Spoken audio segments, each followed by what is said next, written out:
The 21st century feels defined by instability.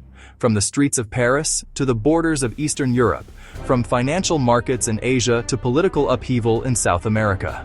Everywhere you look, there seems to be chaos. Wars, protests, economic shocks. The headlines paint a picture of a world spiraling out of control. But what if this disorder isn't as random as it appears? What if it's a feature, not a bug? Some analysts argue that for decades, chaos has been America's most effective, yet unacknowledged, foreign policy tool.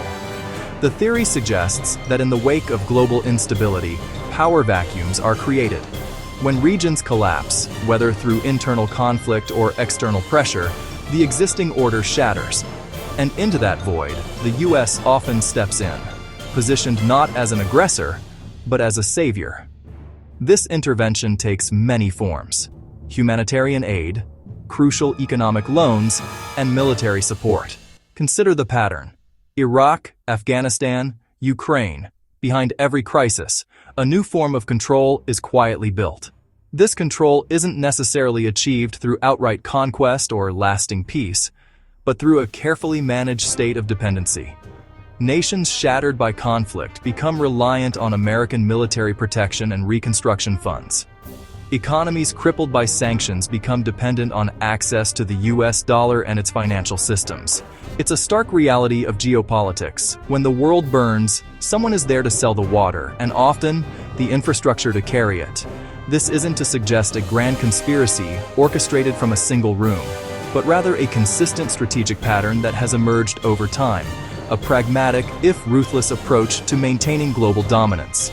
The more chaos spreads, the more opportunities arise to secure resources, establish strategic footholds, and reinforce an international system where America remains the indispensable nation. The stronger America becomes.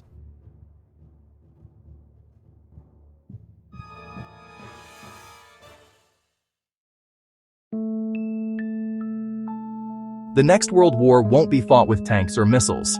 Forget the images of the past, of trenches and mushroom clouds. The great power conflict of the 21st century is already happening, quietly and continuously. This time, the war is fought in code, data, and trade. The battlefield isn't a distant shore. It's the device in your pocket, the network that carries your conversations, the financial systems that underpin your life. It's a war for your attention, your money, and your mind. And at the forefront of this new kind of conflict, America is deploying a powerful and complex strategy. It's a war that is invisible but felt everywhere. A war waged not with armies, but with algorithms, economic policy, and digital infrastructure. The first front is economic. By controlling the world's reserve currency, the US can impose powerful sanctions, effectively cutting entire nations off from the global financial system. It's a lever of power that can cripple an economy without firing a single shot. The second front is technological. Every microchip, every operating system, every social media platform becomes a strategic asset. The race to dominate semiconductor manufacturing and artificial intelligence isn't just about innovation. It's about controlling the building blocks of the modern world. The side that controls the chips controls the future. The third front is information. In an age of digital saturation, the power to shape narratives, to amplify certain voices and silence others, is paramount. Dominance over the platforms where the world communicates is dominance over perception itself. This isn't a conspiracy.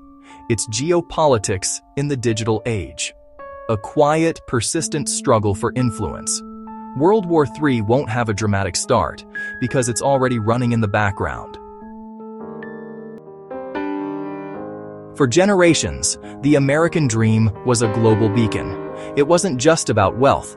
It was a promise of upward mobility, the security of a home, and the belief that your children would have a better life than you did. It was a story of freedom, hope, and boundless opportunity. But for many today, that story feels like a distant myth, a fading memory from a black and white film. In the richest nation on earth, a quiet crisis unfolds. Millions find themselves trapped by staggering student debt and crippling healthcare costs. The stable, single-income career has been replaced by the precarious gig economy, forcing families to work harder than ever, often for less than before. Analysts point to decades of wage stagnation, where the cost of living has soared, while paychecks have barely budged. The ladder of opportunity seems to have been pulled up, leaving a vast and growing gap between the wealthy few and everyone else. And the world is watching. Nations that once looked to America for inspiration now see a cautionary tale. The dream they used to chase has been overshadowed by a reality of deep political division, social friction, and economic anxiety. International headlines no longer focus on American innovation, but on its internal struggles. The global audience sees a nation seemingly at war with itself, divided, exhausted, and searching for a path forward. Dreams don't die overnight in a blaze of glory. They fade quietly in classrooms where the promise of the future feels out of reach, in homes where kitchen table budgets don't add up, and in the weary faces of people who feel left behind. They erode slowly, while the world is distracted. As a new dawn breaks, the world is changing, and new dreams are taking root in new soils. The question is no longer whether the American dream can be saved, but what new dream will rise to inspire the world in its place.